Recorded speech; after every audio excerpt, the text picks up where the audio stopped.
get to be with Justin Johnson this November 17, 2021? Oh. $100,000. That's the number people keep whispering about. Word on the street is Big Juke allegedly placed a $100,000 bounty on young Dolph.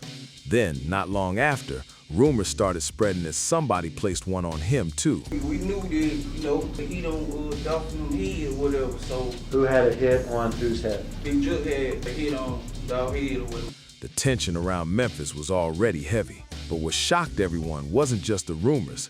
It was what Yo Gotti allegedly did when he came face to face with the man accused of killing his brother inside a prison visiting room. Nobody expected what happened next. This story is about power, rivalry, and a chain of events that shook hip-hop.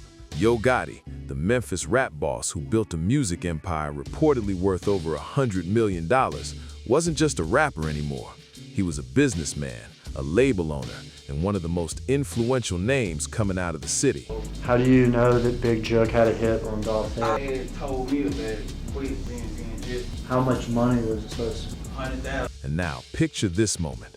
A quiet, cold prison visiting room, and Gotti walking in with years of tension and pain sitting on his shoulders. To really understand how things reached that point, you have to go all the way back to the beginning, before the fame, before the label, before the headlines. Mario Centel Geeden Mims, the world now knows him as Yo Gotti, grew up in the Ridgecrest Apartments in Memphis, Tennessee. Life there was rough, the kind of place where opportunities felt almost impossible to find. Back in the late 1990s, young Mario was already on his grind. He was recording underground mixtapes, pushing his music any way he could, even selling tapes straight from car trunks before the industry ever learned his name. All right, so the next one from Justin Johnson to Teasy is Dolph rented the whole studio out for the rest of the year. Call a joke, let's make some, right? That's what it says. Slowly the buzz started growing.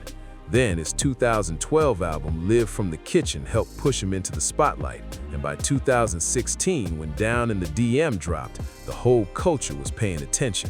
Suddenly, Yo Gotti wasn't just a local Memphis rapper anymore. His name was ringing out across the whole country. One hit can put somebody on the map, but most artists fade out just as fast. Gotti moved different though. Instead of chasing one big song after another, he was building something much bigger.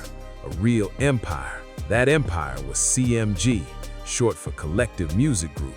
It originally started as Cocaine Music Group and officially launched in 2012. And that's July 9th, right? Okay, because on the slideshow we talked about reaching out to Juke on July 31st, but here they're saying, call Juke, we're about to go shoot somebody. Over the next decade, it turned into a serious powerhouse in the rap industry. The label started stacking talent fast. Artists like Moneybagg Yo, Black Youngster, Glorilla, and ESTG all came through the CMG system. On top of that, the label secured major partnerships with Interscope Records, giving Gotti access to major industry money and distribution. But Gotti didn't stop at music. He started moving like a businessman with long-term vision. Real estate investments started stacking up. Then came a stake in the MLS soccer team DC United. While plenty of rappers were focused only on the spotlight, Gotti was quietly playing a bigger game. It shows on 11/16/2021 at 17:37, 15 hours. It's like a 331 second. It looked like he was thinking 10 moves ahead while everybody else was stuck on the next move. Every empire usually has someone behind the scenes helping run the operation. For CMG, that person was Anthony Big Juke, Anthony M. Mims, Yo Gotti's older brother. Born around 1976, Big Juke was often described as the backbone of many things connected to the label. People close to the scene saw him as the unofficial number 2. He reportedly handled talent scouting, promotions, and a lot of the day-to-day street connections tied to the business. Outgoing call from Justin Johnson to Anthony Mims. And you did that much nicer on your slideshow. I just sort of... You would sometimes see Big Juke in music videos or on social media, dressed in designer clothes from head to toe and stepping out of luxury cars. In Memphis, especially on the north side, many people knew exactly who he was. Some respected him, others kept their distance. Over time, rumors started floating around that Big Juke handled the toughest situations behind the scenes, while Yo Gotti focused on the public side of the empire. These weren't just random rumors people made up for gossip. The talk was everywhere in Memphis. You'd hear it in barbershops, in parking lots, and all over anonymous comments online. The message people kept repeating was simple. Yo Gotti was the public face of the empire, but Big Juke was the one handling the pressure behind the scenes. Went in, downloaded the actual CDR thing to show all the parts. The two brothers shared a bond that came from tough conditions. Memphis streets were not easy. Violence, loss, and survival were part of daily life for many people.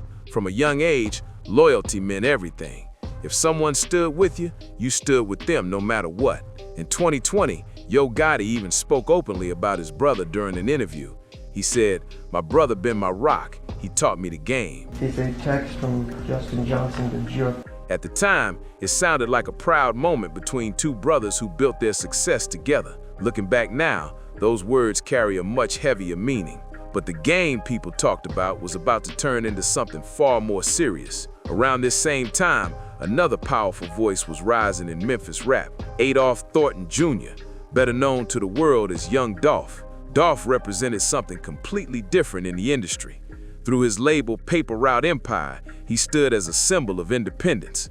No big label controlling his moves, no corporate system calling the shots. Can he testify about that, please? Yes, Your Honor.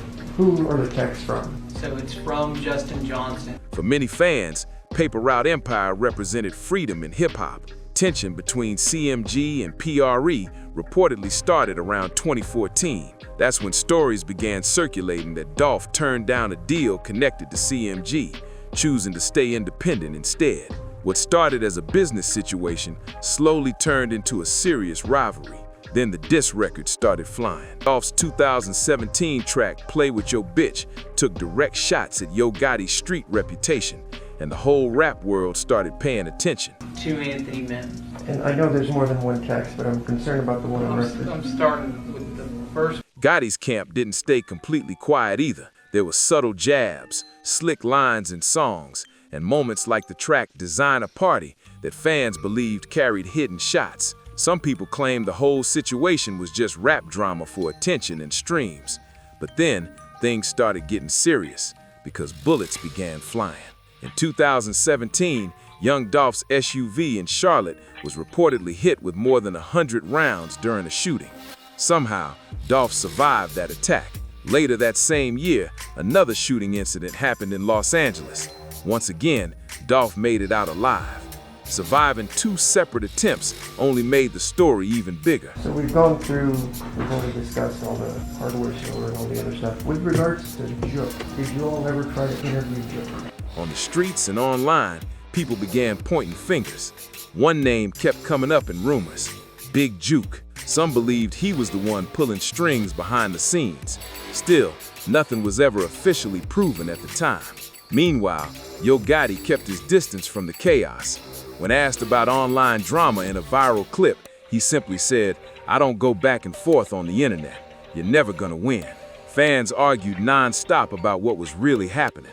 Some accused Gotti of moving quietly behind the scenes, while others said the internet was just creating stories. Either way, the tension between CMG and Paper Route Empire became one of the most talked about rivalries in hip-hop.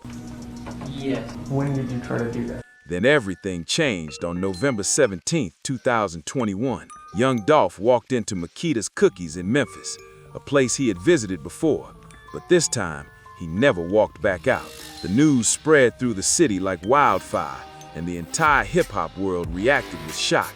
As the investigation and court cases started unfolding, new names began appearing in the reports.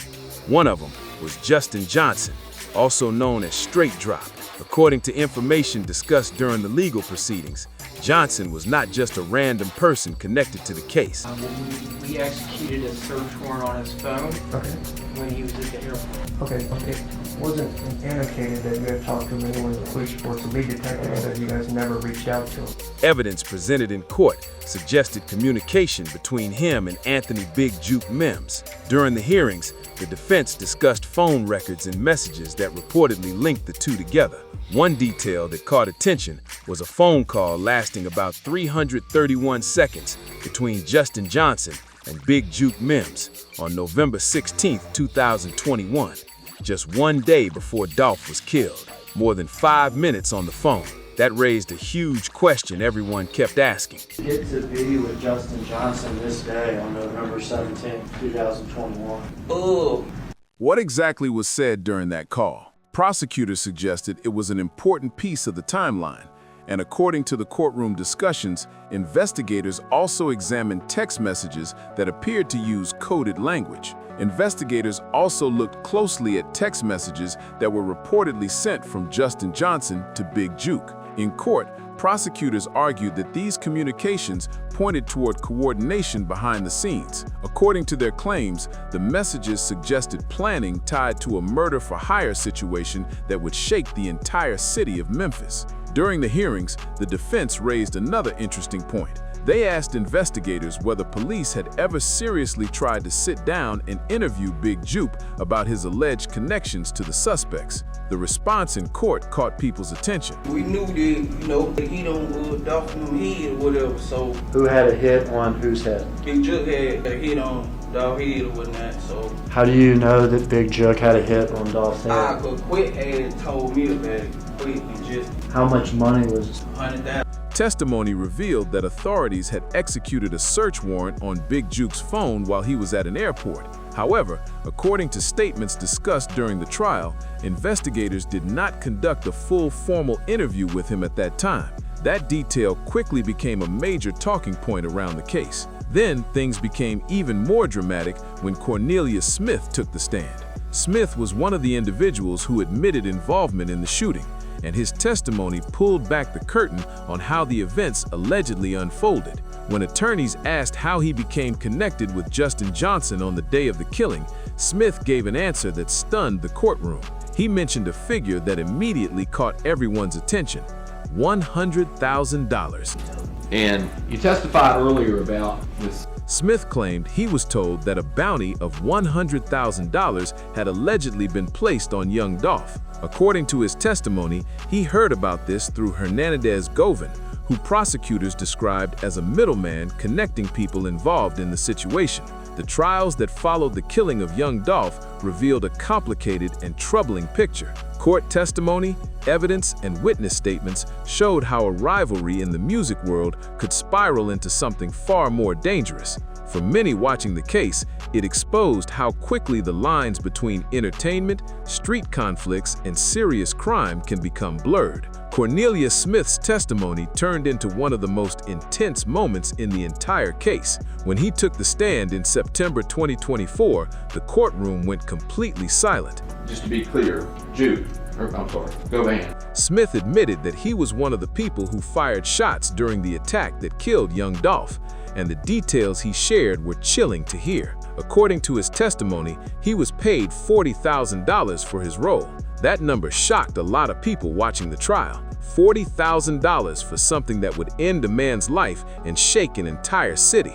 During questioning, Smith described how his personal situation played a big part in how he ended up involved. His struggles with addiction and the grief of losing his own child had left him in a dark place. Prosecutors argued that this made him vulnerable to being pulled into something dangerous. They presented phone records, meeting timelines, and financial details they believed connected different people involved in the situation. Their goal was to show how the plan allegedly moved step by step. Govin, before the hit on Dolph, before you did it, had already negotiated with you to get $10,000. From conversations at higher levels all the way down to the people who carried out the shooting.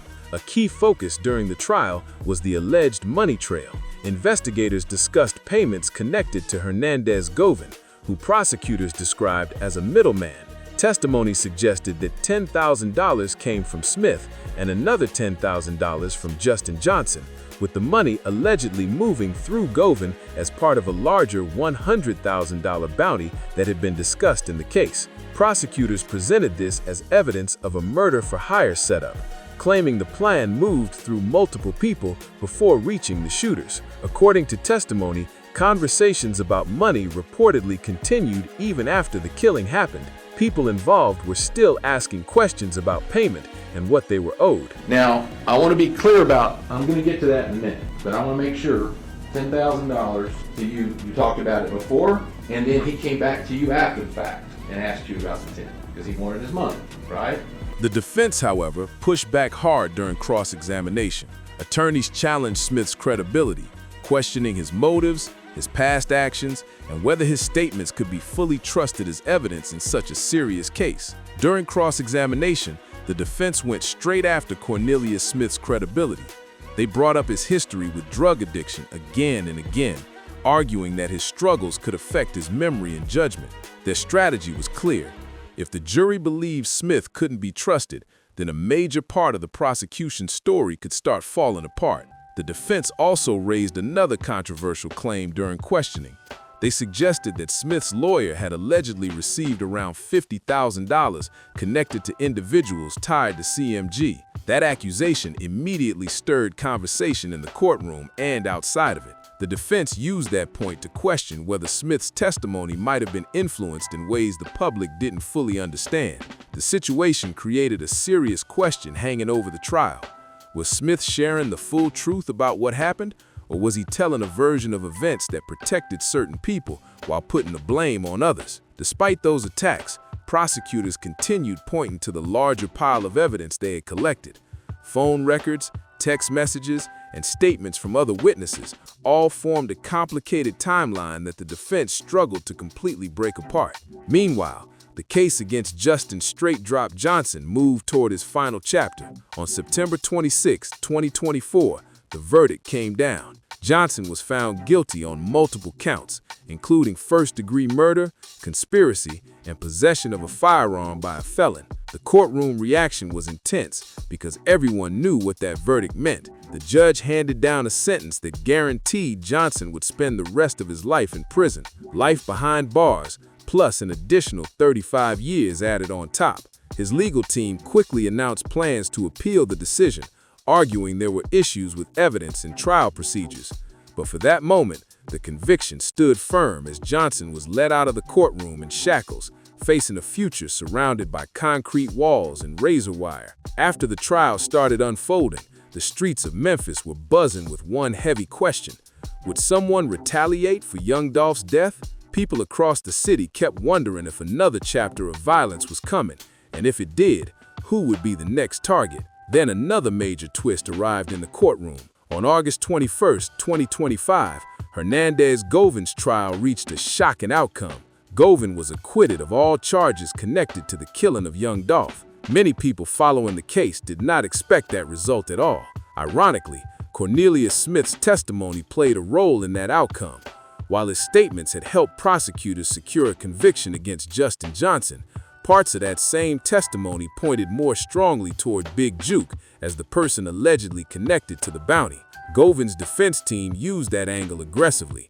They argued that Govin was being blamed for something that prosecutors had not fully tied to him. The defense claimed the real planner behind the alleged bounty was someone who was no longer alive. According to their argument, Big Juke had been the central figure mentioned in the testimony, which made it easier for Govin's lawyers to push the idea that their client was being used as a scapegoat. For some people seeking justice, the verdict felt frustrating. Others said it simply showed how complicated the case had become. But one reality stood out to everyone watching closely. Anthony, aka Big Juke Mims, would never sit in the courtroom to answer those accusations. Where were you at when you heard the news that Juke had passed away? And how did it affect you?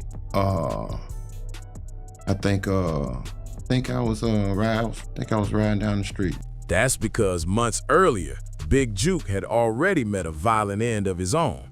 On January 13, 2024, at around 4:15 in the afternoon, Big Juke was shot and killed outside the Perignon Restaurant and Event Center in the Hickory Hill area of Memphis. The timing made the situation even tragic. He had just attended a gathering celebrating the life of someone who had passed away. Investigators later reviewed surveillance footage from the area. According to reports about the footage, two individuals stepped out of a white Mercedes-Benz. Both were carrying rifles described as AK-style weapons capable of heavy firepower. Within seconds, gunfire erupted. Witnesses described a rapid burst of shots that left little chance for survival. Reports stated that Big Juke was struck multiple times before the attackers quickly fled the scene, disappearing into the Memphis afternoon as chaos unfolded around him. Big Juke was rushed to St. Francis Hospital after the shooting, but the injuries were too severe. Doctors could not save him. The man who many people believed had influence in dangerous situations had now become a victim of the same ruthless street violence that had surrounded Memphis for years. To many observers, the timing of Big Juke's killing did not feel random at all. People across the city immediately started connecting the dots. Some believed it looked like calculated revenge, carried out with precision. When the Memphis Police Department spoke about the incident, they described it as a targeted attack, which only fueled the speculation already spreading through the streets. Investigators made it clear that this did not appear to be a robbery or a random act of violence. Whoever carried out the shooting seemed to know exactly who they were looking for. Police later released images of the suspected vehicle, a white Mercedes-Benz believed to be connected to the attackers. Even with that information, no suspects have ever been publicly identified in the case. After his acquittal, Govin also spoke about the moment he learned that Big Juke had been killed. In interviews, Govin said the news shocked him. Even someone who had been heavily tied to the case in court did not expect things to end that way. According to reports about the scene, Big Juke had stepped outside during the gathering for a quick smoke break. Within moments, gunfire erupted and everything changed. The same streets where he had built his reputation became the place where his life ended in broad daylight. As of February 1st, 2026, no arrests have been made in the killing of Big Juke. The investigation is still open, but authorities have shared very few details publicly, saying they're trying to protect the case from leaks. That lack of updates has left many people in Memphis frustrated and searching for answers. Online discussions and street rumors quickly started pointing fingers in different directions. Some people speculated about possible connections to Paper Route Empire affiliates, including names like Key Glock, Young Dolph's cousin. However, none of those rumors have ever been officially confirmed, leaving the truth surrounded by unanswered questions. Then, January 2026 brought another twist that sent social media into a frenzy. BEO Lil Kenny, whose real name is Kenneth Watson, a rapper connected to the Paper Route Empire circle, was arrested after a high-speed police chase that reportedly involved drugs and firearms. Within hours, YouTube channels and blog pages started running wild with theories. People online began claiming the arrest might somehow connect to the killing of Big Juke. Some even pointed to lyrics and said Kenny had hinted about getting revenge. Still, law enforcement never officially linked him to the shooting, and no charges connected him to that case. Even so, the rumors kept spreading fast across the internet. I got a call, and I just was like, damn, I hated that for Big Daddy, I hate that for anybody that I know, But the real shock in this story comes from somewhere else entirely. This is the moment where everything takes a turn so unexpected that it feels almost unreal. What started as a bitter rap rivalry and a series of courtroom battles suddenly shifted into something much bigger, something people in hip-hop will probably talk about for years. After Justin Straight Drop Johnson was convicted and placed in a prison cell awaiting transfer to serve his life sentence, the saga seemed like it was reaching its final chapter. Most people believed the story was closing, but that was far from the truth. Behind the scenes, Yo Gotti had been watching the entire situation unfold from a distance. Every headline, every testimony, every courtroom statement hit closer to home than people realized. Over and over, prosecutors and witnesses mentioned his brother's name during the trials. In court discussions, Big Juke was repeatedly described as the alleged mastermind behind the plot against young Dolph. According to testimony, the claim was that a $100,000 bounty had been offered. Hearing those accusations echo through the courtroom again and again placed a massive shadow over his family's name. For Gotti, this wasn't just another rap headline. This was his brother being discussed in front of the entire world. The same brother he once described by saying, "My brother been my rock, he taught me the game." Yet before Big Juke could ever defend himself in court, before he could respond to the accusations or tell his side of the story, his life was cut short. In January 2024, he was shot outside a memorial gathering in Memphis. hit by a storm of gunfire in broad daylight. Just like that, the man at the center of so many rumors and allegations was gone, leaving behind even more questions than answers. The aftermath of Big Juke's death left Memphis in a heavy cloud of confusion and anger.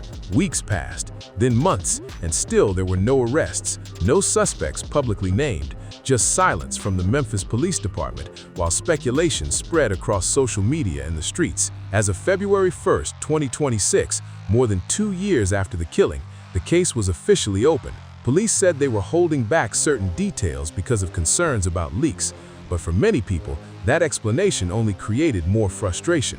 Inside Memphis's rap community, the lack of answers felt unbearable. Artists, fans, and people close to the situation kept asking the same question: would justice ever come?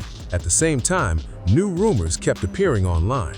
One of the most explosive claims came from documents connected to court discussions in 2025. Those papers suggested there were alleged concerns about a possible hit list connected to members of Paper Route Empire. The idea that more people could have been targets shocked a lot of people following the story. According to the discussions around those documents, the accusations suggested Big Juke may have been involved in plans that went beyond just one incident. If true, it meant the conflict between the two camps was far deeper than anyone first realized. For Yo Gotti, hearing those kinds of accusations about his brother reportedly hit extremely hard. The narrative building in public wasn't just about one crime anymore. Some claims were painting Big Juke as someone connected to a wider campaign of violence against another rap organization. Whether Gotti believed those accusations or saw them as attacks on his brother's legacy, the emotional pressure surrounding the situation kept growing.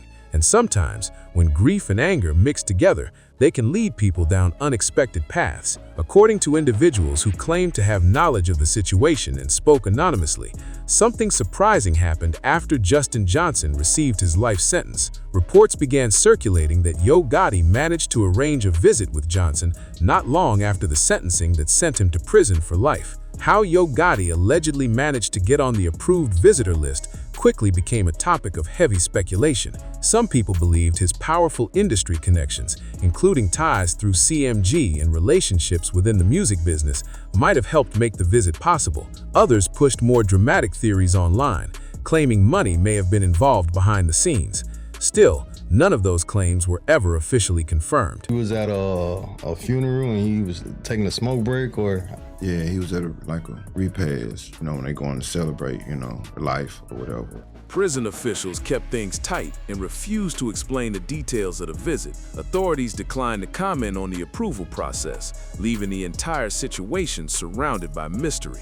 Because of that silence, the story of what actually happened inside that prison visiting room has mostly come from scattered witness accounts and reports that slowly leaked out afterward. According to those accounts, Yo Gotti eventually sat across the table from Justin Straight Drop Johnson, the same man who had been convicted of taking part in the killing of young Dolph. The situation carried a strange and heavy irony. The crime Johnson was convicted for had been discussed in court alongside allegations involving Gotti's own brother, Big Juke. Now, the two men were sitting face to face. Reports say the conversation began in a surprisingly calm way. For a moment, it was simply two men from Memphis speaking across a table. Both grew up in the same tough environment. Both had seen the same kind of violence that shaped the city's streets. During the exchange, Johnson reportedly spoke about how things might have turned out differently. According to claims from people familiar with the case, he mentioned that before everything spiraled out of control, he once hoped to land a deal connected to CMG. But instead of success, the situation led to courtrooms, prison walls, and a lifetime sentence. Testimony during the trial had already revealed another controversial detail. Prosecutors discussed messages allegedly sent after the shooting, where Johnson reportedly communicated to Big Juke that "we got him." Investigators said the message was meant to signal that the attack had been carried out, closing another disturbing chapter in a story already filled with tragedy and unanswered questions. Those words must have been echoing inside Yo Gotti's mind the entire time he sat across that table. The message prosecutors talked about in court, the one that allegedly said "we got him," was reportedly sent to his own brother. Now Gotti was staring directly at the man connected to that message. But Yo Gotti wasn't there to talk business. He wasn't there to make peace or look for closure. According to the stories circulating afterward, he came with questions that had been burning inside him ever since Big Juke was killed outside that restaurant in Memphis. The questions were simple but heavy. Who was behind it? Who ordered the attack? And who actually pulled the trigger that day? The streets had been filled with rumors about revenge ever since Big Juke's death. Names were whispered everywhere, but nothing had ever been confirmed publicly. One thing everyone knew for sure was that Justin Johnson was already locked up when Big Juke was killed, meaning he couldn't have carried out the shooting himself. But people believed he understood the world behind these events. He knew the players, the alliances, and the motives that moved things behind the scenes. According to accounts that later surfaced, the conversation eventually grew tense. Some reports claim Johnson refused to answer certain questions. Others say something was said during the exchange that deeply angered Yo Gotti. Whatever happened in that moment, witnesses claim the situation suddenly exploded. Reports suggested that Gotti allegedly grabbed a makeshift weapon, something believed to have been fashioned from materials inside the facility or somehow brought into the visiting area. In a flash, the atmosphere inside the room changed completely. The man known for running a massive music empire, the same person who had built business deals and stood beside major industry figures, reportedly snapped in that moment. The confrontation turned physical, fast, and chaotic. According to accounts inside the facility, the attack happened so quickly that it was nearly over before anyone fully processed what was happening. Within seconds, correctional officers rushed into the visiting room.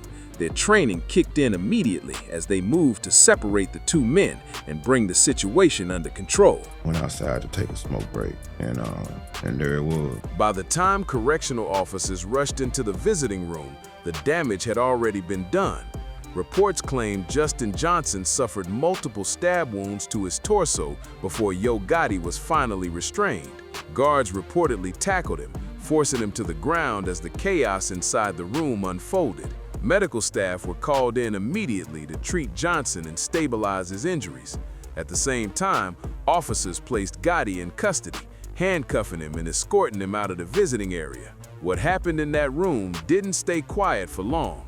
Within hours, the story exploded across social media, news outlets, and hip-hop blogs everywhere. People were stunned because of who Yo Gotti was supposed to be in the public eye. This was the same man who had built CMG into a business empire worth millions, the same artist who secured major partnerships with Interscope Records, expanded into real estate investments, and even became connected to professional sports ownership. For years, he had maintained a polished public image, while rumors claimed his brother handled the tougher street connections. Now suddenly, that same figure was being talked about for something completely different, an alleged act of violence inside a prison visiting room that instantly changed the narrative surrounding his name. Legal experts quickly began discussing what charges could follow an incident like this. Conversations started appearing across television panels and legal blogs. Possible charges mentioned included assault with a deadly weapon, attempted murder, and even the possibility of smuggling contraband into a correctional facility. With every hour that passed, the situation seemed to grow more serious. Prosecutors began reviewing the details while considering their legal options. Meanwhile, Gotti's team of high-profile attorneys reportedly moved fast, trying to manage the public reaction and shape the story being told. But one major problem quickly became clear. Reports suggested there were security cameras inside the facility, along with multiple witnesses present in the visiting room. Those details meant there might be very little space for a defense strategy built on simple denial. After the chaos in that prison visiting room, the spotlight shifted back to the bigger picture surrounding Memphis rap and the violence tied to it. This situation wasn't just about two men facing off inside a correctional facility. For many people watching the story unfold, it looked like the final explosion from a rivalry that had been building for more than a decade. At the center of that rivalry were two powerful movements in Memphis music. On one side stood CMG, the empire Yo Gotti spent years building. On the other side was Paper Route Empire, the independent movement led by young Dolph. What started as competition between artists slowly transformed into one of the most intense conflicts the city had ever seen. Even after both central figures were gone from the streets, the damage from that rivalry continued to echo across Memphis. One man lost his life, another ended up behind prison walls. Yet the tension surrounding the situation refused to disappear. The toll on the community has been heavy, leaving artists, families, and neighborhoods dealing with the fallout. Many musicians connected to the city reportedly began distancing themselves from the environment. Some chose to relocate, hoping to escape the danger surrounding the conflict.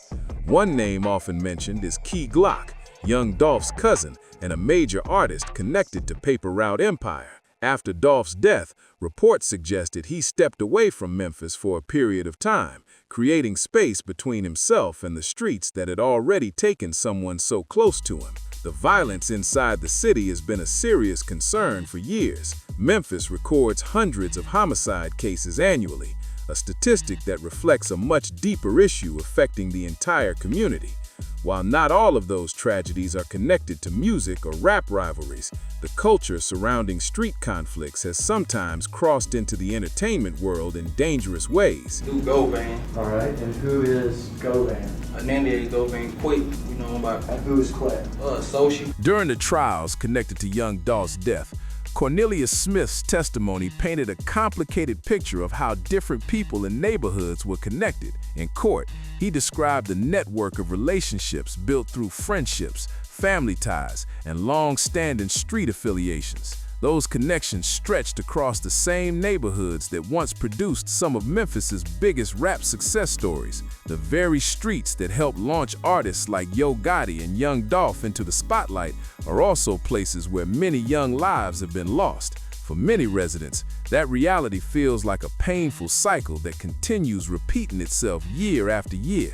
For many people growing up in tough neighborhoods, music was supposed to be the escape route, the way out of poverty, the way to a better life.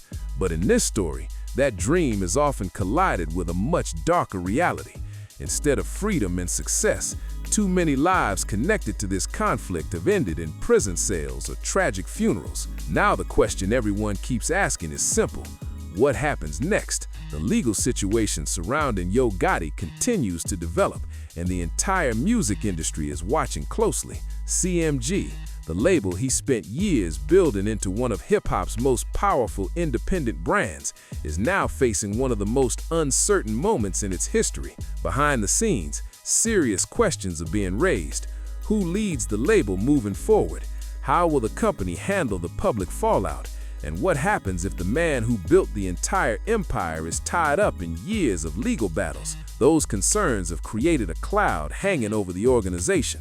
Since the story broke, many artists connected to CMG have stayed extremely quiet. Social media pages that once stayed active suddenly went silent about the situation. Public appearances and events connected to the label have reportedly been delayed or canceled, leaving fans wondering what is really happening behind closed doors. Meanwhile, the internet is turned into a battlefield of opinions. Every platform is flooded with theories, debates, and speculation about the situation. Some people online claim Yo Gotti's actions were driven by grief, arguing that a brother pushed by loss might react in ways others cannot fully understand. Others strongly disagree and point to the serious accusations that surfaced during the trials. They argue that if the claims about violence and retaliation were true, then the consequences surrounding the conflict were almost inevitable. The argument over who was really responsible in the CMG versus Paper Route Empire rivalry has suddenly exploded all over again. Old diss tracks, old interviews, and years of rumors are being pulled back into the spotlight as people try to piece together the full story. But through all the noise and all the debate, one harsh reality keeps appearing again and again. In the streets, sooner or later, every action brings consequences. And now the entire hip-hop world is left staring at the wreckage of a story that feels almost impossible to believe. What began years ago as a rivalry between two powerful movements in Memphis music slowly spiraled into a chain of tragedies that changed countless lives. Careers were shattered, families were torn apart, and the city that helped create some of hip-hop's most influential voices became the backdrop for one of the most talked about conflicts the culture has ever seen. The names at the center of it all, Yo Gotti, Young Dolph, Big Juke, Justin Johnson, have become permanently tied to a saga filled with courtroom drama, street rumors, and unanswered questions. Each chapter seemed more shocking than the last. A superstar rapper murdered in broad daylight, trials revealing hidden connections, a powerful figure killed in a targeted shooting, and then the unbelievable reports of a confrontation inside a prison visiting room that sent the entire internet into chaos. Even now, pieces of the story remain unresolved. Investigations are still open. Court appeals continue moving through the legal system. Detectives are still trying to untangle what really happened behind the scenes of several key events. For the people of Memphis, the search for clear answers has been long and frustrating. All right, you say associate, is he younger or older than you? Older. What neighborhood does he hang out in? Orange Mountain. Does he live over there? Yes, sir. Do you know what street his house is on? Brad. Are you familiar with that street? Yes, sir. At the same time, the music world is trying to move forward. Artists continue releasing records, labels keep signing new talent, but the shadow of this conflict still hangs over the city. Every time a new headline appears, it pulls attention right back to the same question people have been asking for years. How did things go this far? For many observers, the lesson in all of this is painfully clear. When pride, loyalty, money, and street reputation collide, the consequences can spread far beyond the people directly involved. Entire communities feel the ripple effects. And in Memphis, where so much talent and creativity has come from the same neighborhoods, the hope among many fans and artists is that the next generation writes a different chapter, one where the music speaks louder than the conflict, and where success doesn't come with a trail of tragedy behind it. Still, even with all the court cases, investigations, and endless debates online, one thing remains painfully clear. The full truth behind everything that happened may never completely come out. Too many pieces of the story are buried in rumors, sealed documents, street whispers, and conversations that never made it into official reports. Every person involved seems to hold only a small piece of the puzzle. In Memphis, people who grew up around these neighborhoods understand something outsiders often miss. The lines between music, loyalty, family, and street reputation can become dangerously blurred. What starts as competition in the rap game can quickly turn personal. And once pride and respect get involved, situations can spiral faster than anyone expects. For years, both CMG and Paper Route Empire represented powerful visions of success coming out of the same city. Yo Gotti built a label that turned local talent into national stars.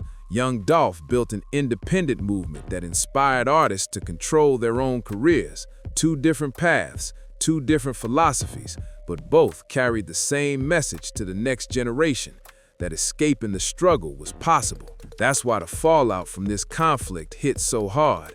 Fans weren't just watching a rap feud, they were watching two major symbols of Memphis' success collide in the worst possible way.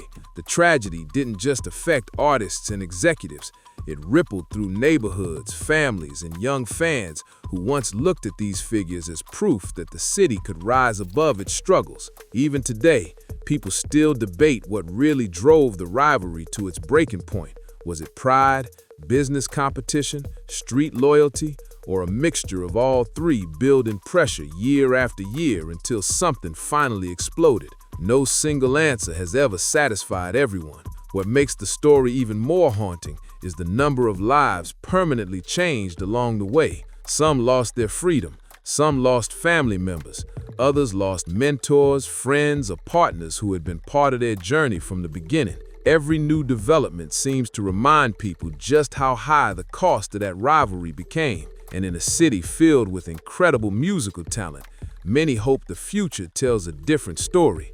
One where Memphis artists dominate the charts without being pulled into conflicts that steal the spotlight from the music itself. Because at the end of the day, the real power of hip-hop was always supposed to be about turning pain into art, not turning success into another chapter of tragedy. Young Dolph paid the ultimate price at Makeda's Cookies on that tragic day in November 2021. His life was taken in broad daylight, shocking fans across the entire world. Then, years later, Big Juke lost his life outside a Memphis restaurant after stepping away from a memorial gathering. In a matter of seconds, gunfire ended another chapter in a story already filled with loss. And now, Yo Gotti, the man who spent decades building a powerful music empire, finds his name tied to a moment that could cost him everything.